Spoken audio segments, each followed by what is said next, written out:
কারণ মুখ্যমন্ত্রী চোর, মমতা চোর সবাই জানে, আর তার লোকেরা চুরি করবে, ভাগ নিবে, এটা স্বাভাবিক। কারণ 100 টাকা তুলে 75 টাকা কালীঘাটে পাঠাতে হয়, ঘোষিত অবস্থান।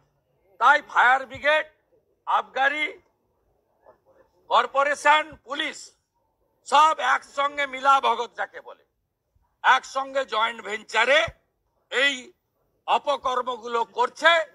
পশ্চিমবাংলায় অতিথি হয়ে আসা বাইরের রাজ্যের লোকের দেহ যাচ্ছে, ক্ষমার অযোগ্য অপরাধ এই সরকার করেছে। তারা দীঘাতে জলসায় ব্যস্ত, গান হচ্ছে, নাচ হচ্ছে, কোমর দুলছে,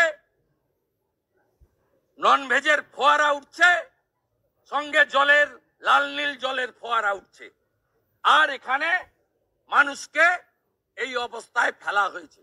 আমরা ভারতীয় জনতা পার্টি রাজ্যের মেন এবং প্রিন্সিপাল অপোজিশন, আমরা এর বিরুদ্ধে প্রতিবাদ করব।